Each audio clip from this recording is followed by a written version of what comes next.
The texts for the piece today are from Audubon's original Field Guide Birds of America, and I'm grateful to the Cornell Ornithology Lab for the field recordings that make up the fixed media.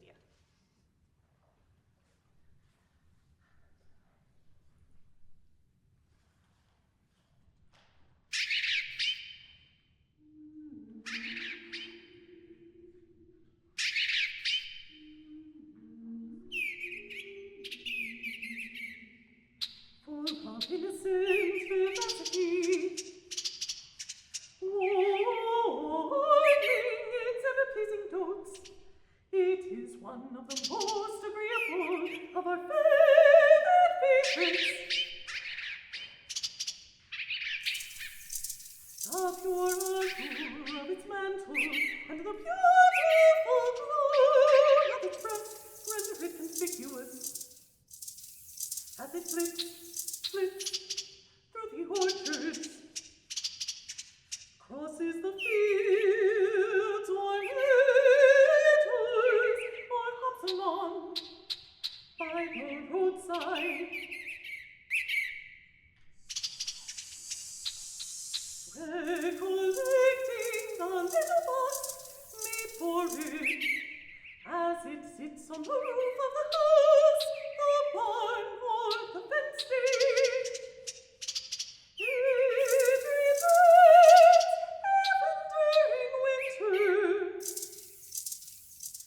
and its visits are always welcomed by those who know it best.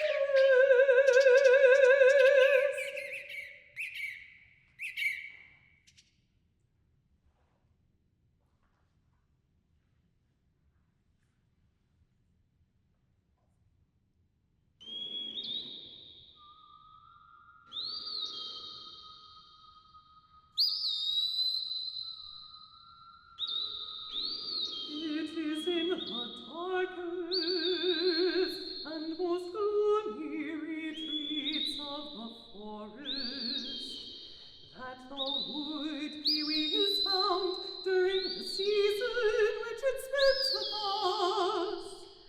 You may find it, however, lurking for a while in the shade of an overgrown orchard. Or as autumn advances, you may see it gleaning the benumbed insects over the slimy pools, or gliding on the outskirts of the woods, when, for the last time, the piping notes of the bullfrog are heard clanging with its own plaintive tunes.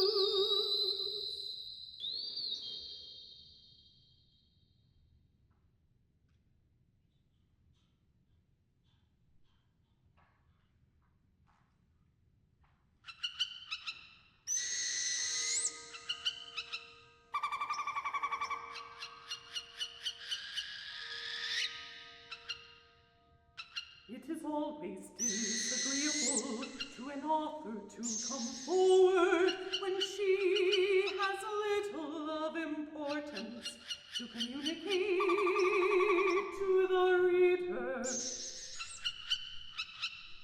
And on no occasion have I felt this more keenly than on the present,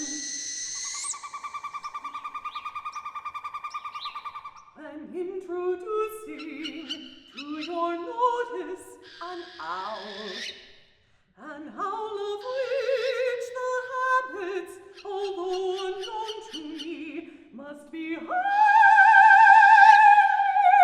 interesting, as it seems to assimilate in some degree to the diurnal birds of prey. I have never seen it alive.